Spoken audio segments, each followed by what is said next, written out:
Պարոն Սիմոնյան, Հարությունյանը զայրացրել է իշխանության միլիոնավոր դրամների պարգևավճարի բաժանումը գործադիրում, հատկապես որտեղ մինչև 9 միլիոնի է հասել վարչապետի պարագայում 11 միլիոնի ու աղքատության այս պարագայում այս փողերի շռայլ բաշխումը սեփական թիմակիցների միջև որքանով է ընդունելի ու ազնիվ։ Ուրեմն դրան նախ վարչապետը պատասխանել է իր երեկվա ասուլիսում, ես ուղղակի կավելացնեմ, որ այն մարդիկ, ովքեր որ ուզում են, որպեսզի Հայաստանի Հանրապետության յուրաքանչյուր քաղաքացի լավ ապրի,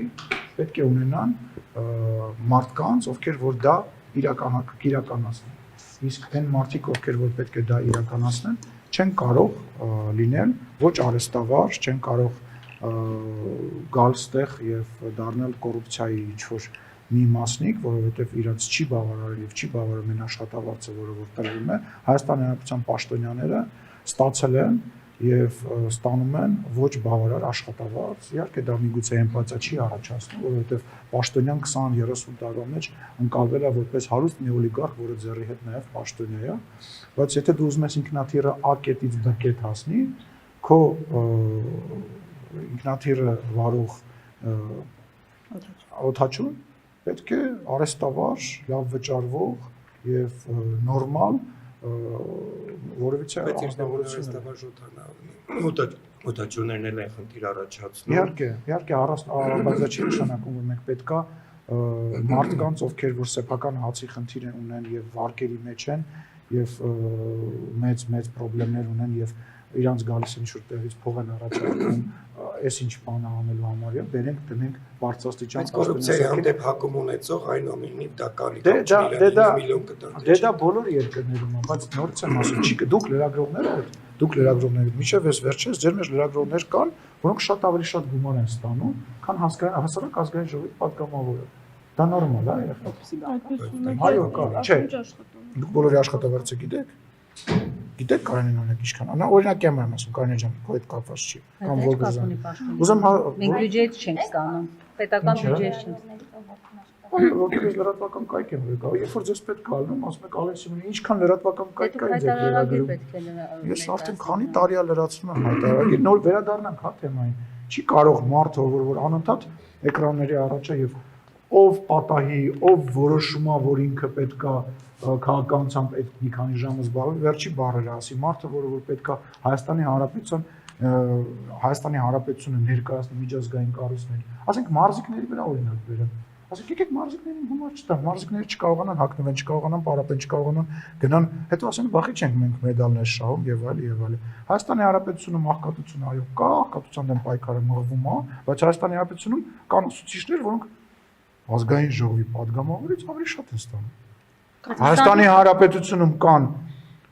զինվորականներ, որոնք Հայաստանի Հանրապետության падգամավորից շատ են ստանում։ Տեսեք, ես բերեցի падգամավորական դաշտ, բայց նորից եմ ասում, բանկերի խորհրդի նախագահները Հայաստանի Հանրապետության նախագահից, վարչապետից, ազգային ժողովի նախագահից մի քանի անգամ շատ են ստանում։ Հիմա դուք ուզում եք, որ լինեն մարդիկ, ովքեր որ այնքան գիտելիք ու այնքան եռանդ ու այնքան աշխատանք դնեն, որպեսզի այդ աղքատությունը գնալով կչանա, թե ուզում եք, որ բոլորը, եթե այսինչ մարդիկ մի փոճուր զանգված կամ մի ինչ-որ զանգված աղքատա, մնացածներ պետք է աղքատ լինեն, հա, այդ տրամաբանությամբ 5 տարի աշխատել են։ Այլ ոչ Նարեկ Կարապետյան, ներկայացնում եթե իրենք իշխանության, Նարեկը Կարապետյան, ասում է, եթե մենք իշխանության ենք, մեր վարչապետը 1 դրամ է ստանալու։ Ես ուրախ եմ Նարեկի համար, չգիտեմ ինքը ով, անկեղծ ասած, թողի Հա, լավ, շատ լավ է, բա ինչի միջև էս իրանք այդքան չէի ստանում։ Բայց փողերը որ Հա, հասկացա։ Իսկ իր բանը, իր հայրիկը, երբ որ աշխատակազմի ղեկավարն էր Սերժ Սարգսյանի մի դրամ էր ստանում, զուտ հետաքրքիր է, կհարցնեք իրան, քանի դրամ է ստացել, լինելով բավականին հարուստ ընտանիքի ներկայացուցիչ, քանի դրամ է ստացել իր հայրիկը Սերժ Սարգսյանի աշխատակազմի ղեկավարն եղել, չէ՞, թե չեմ սխալվում։ Քանի դրամ է ստացել։ Դե հարցրեք նա թող պատասխանի։ Պարսմյան, ընտրություններից 6 ամիս առաջ այս պարգևատրումները, այսպես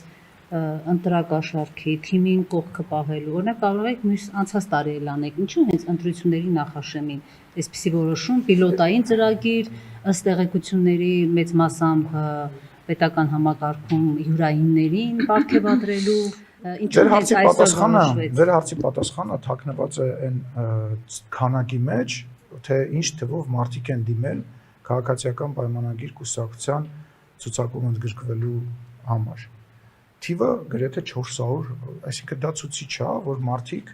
առանց որևիցե պարգևավճարի, առանց որևիցե ինչ որ ձեր ասած խրախուսման, հա, ճակերտավոր շատ լավ գիտակցում են,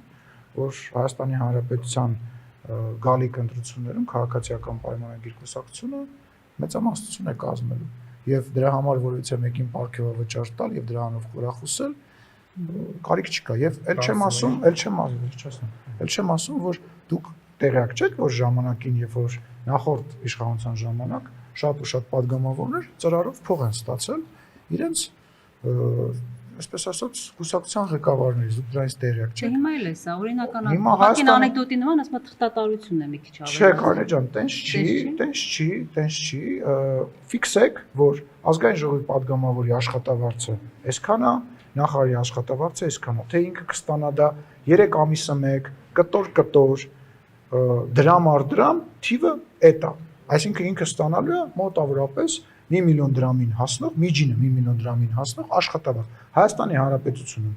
ազգային ժողովի падգամավորի աշխատավարձը ֆիքսեք ձեր համար, մոտավորապես, հա, 1 միլիոն դրամ է։ Թե ինքը 500,000 դրամը ամեն ամիս կստանա, այդ մնացած 500,000 դրամները կհավաքվի եւ տարվա վերջում իրան դա կփոխանցվի, 3 ամիս հետո կփոխանցվի,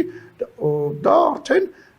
թղթաբանության խնդիր է, հա, ֆիքսեք ձեր համար, որ պետական պաշտոնյայի աշխատավարձը այդքան է։